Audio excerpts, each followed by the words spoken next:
So my moment of truth did not come all at once. In 2010, I had the chance to be considered for promotion from my job as Director of Policy Planning at the U.S. State Department.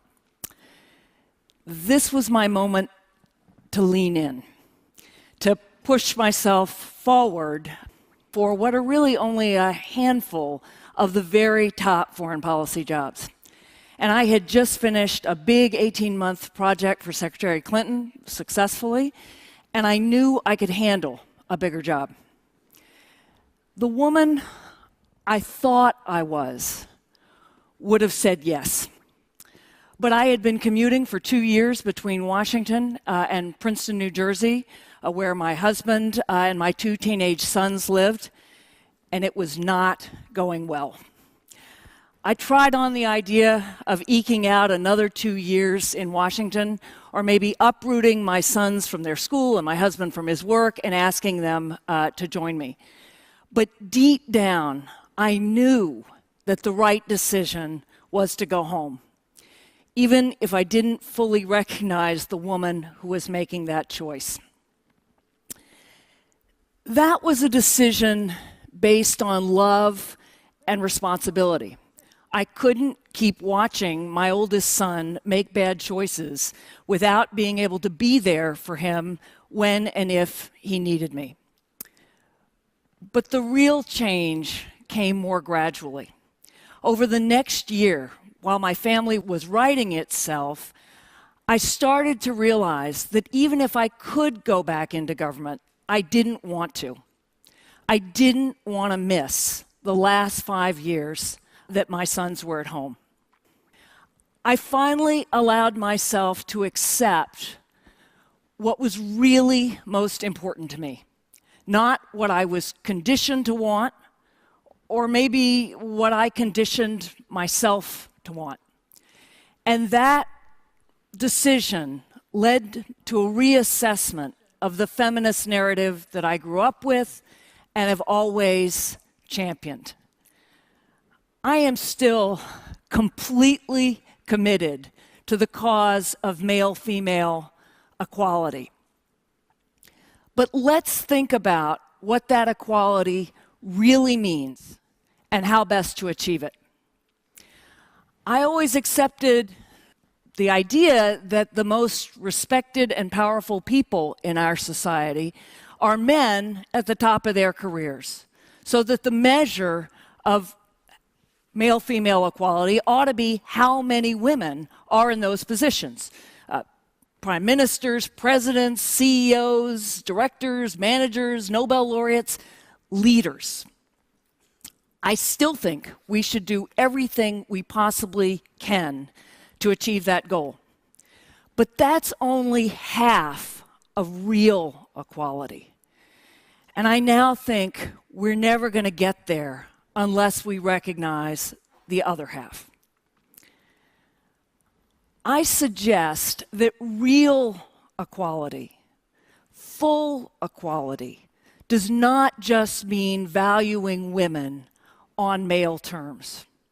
It means creating a much wider range of equally respected choices for women and for men. And to get there, we have to change our workplaces, our policies, and our culture.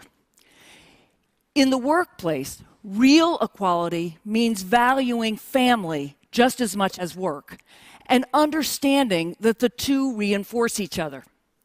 As a leader and as a manager, I have always acted on the mantra, if family comes first, work does not come second.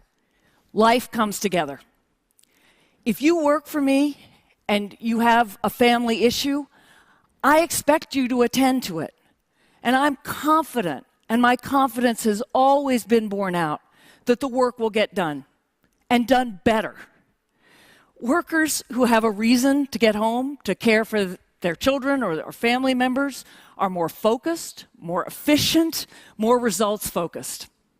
And breadwinners who are also caregivers have a much wider range of experiences and contacts.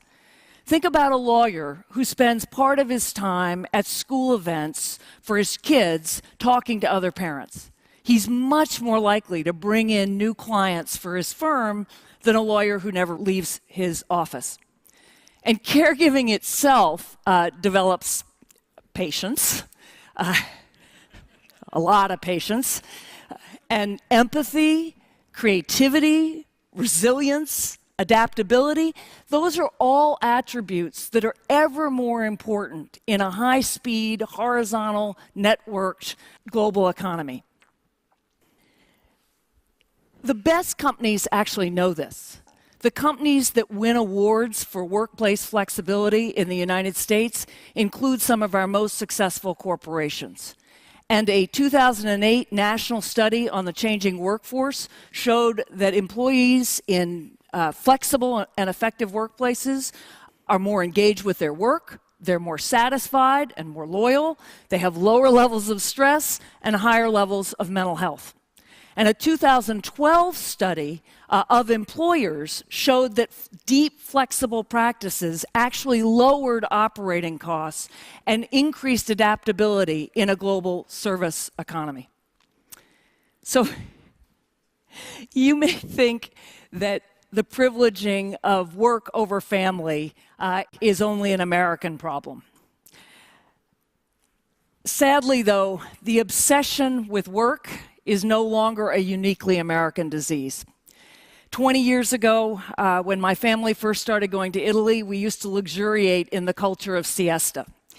Siesta is not just about avoiding the heat of the day, it's actually just as much about embracing the warmth of a family lunch. Now when we go, fewer and fewer businesses close for siesta, reflecting the advance of global corporations and 24-hour competition. So making a place for those we love is actually a global imperative. In policy terms, real equality means recognizing that the work that women have traditionally done is just as important as the work that men have traditionally done, no matter who does it.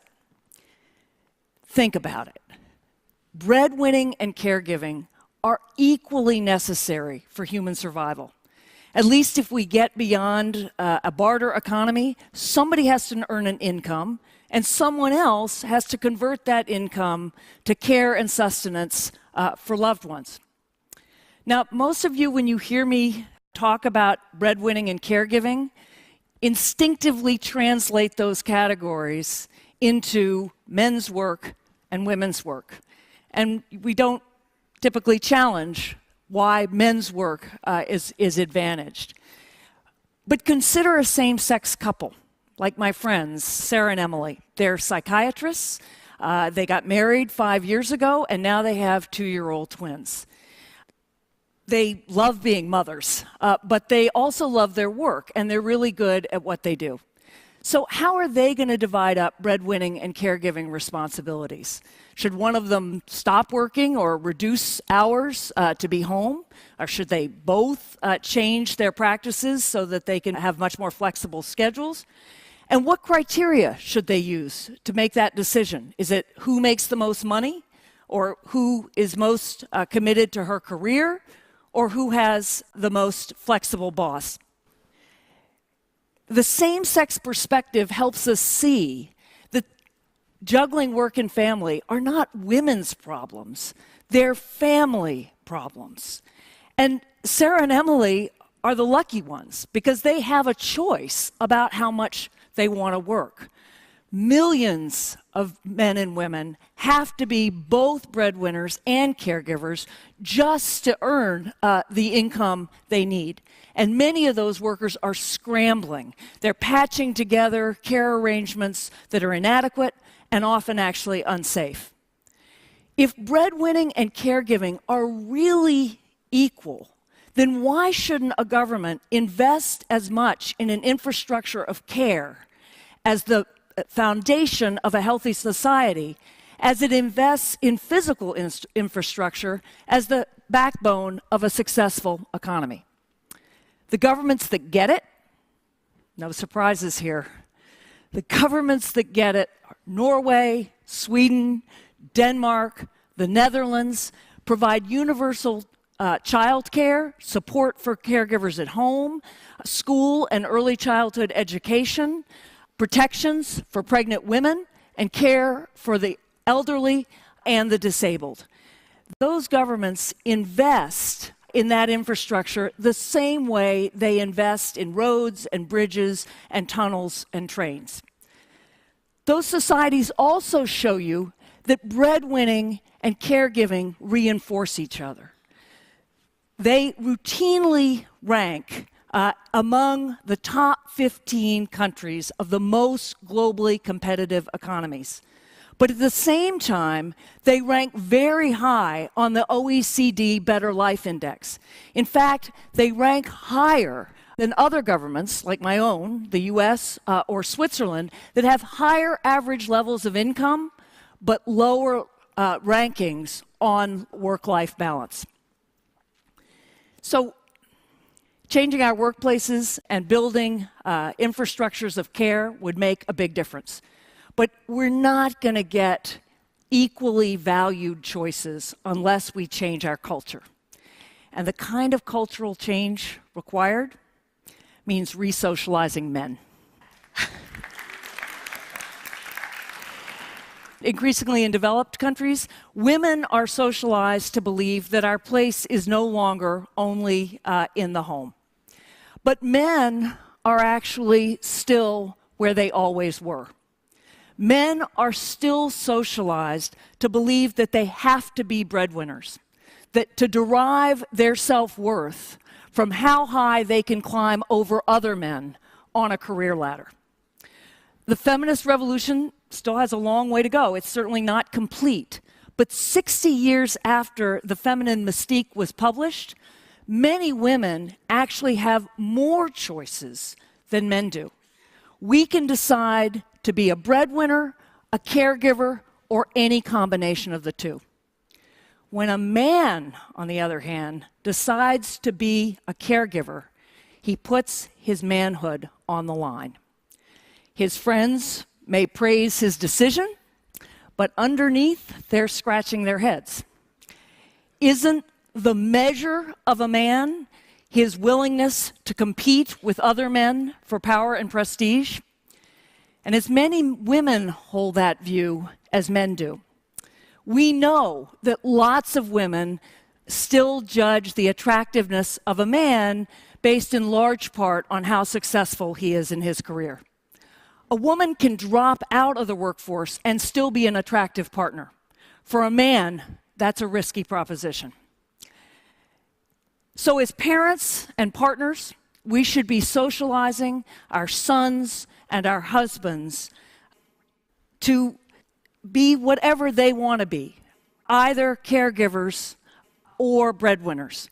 We should be socializing them to make caregiving cool for guys. I can almost hear lots of you thinking, no way. But in fact, the change is actually already happening. At least in the United States, lots of men take pride in cooking and frankly obsess over stoves. They are in the birthing rooms. They take paternity leave when they can. They can walk a baby or soothe a toddler just as well as their wives can. And they are increasingly doing much more of the housework. Indeed, there are male college students now who are starting to say, I want to be a stay-at-home dad. That was completely unthinkable 50 or even 30 years ago. And in Norway, where men have an automatic 3 months paternity leave, but they lose it if they decide not to take it, a high government official told me that companies are starting to look at prospective male employees and raise an eyebrow if they didn't, in fact, take their leave when they had kids. That means that it's starting to seem like a character defect not to want to be a fully engaged father. So, I was raised to believe that championing women's rights meant doing everything we could to get women to the top. And I still hope that I live long enough to see men and women equally represented at all levels of the workforce. But I've come to believe that we have to value family every bit as much as we value work, and that we should entertain the idea that doing right by those we love will make all of us better at everything we do. 30 years ago, Carol Gilligan, wonderful psychologist, studied adolescent girls and identified an ethic of care, an element of human nature every bit as important as the ethic of justice. It turns out that you don't care is just as much a part of who we are as that's not fair. Bill Gates agrees. He argues that the two great forces of human nature are self-interest and caring for others. Let's bring them both together. Let's make the feminist revolution a humanist revolution. As whole human beings, we will be better caregivers and breadwinners. You may think that can't happen, but I grew up in a society where my mother put out small vases of cigarettes for dinner parties, where blacks and whites used separate bathrooms, and where everybody claimed to be heterosexual. Today, not so much. The revolution for human equality can happen. It is happening. It will happen. How far and how fast is up to us. Thank you.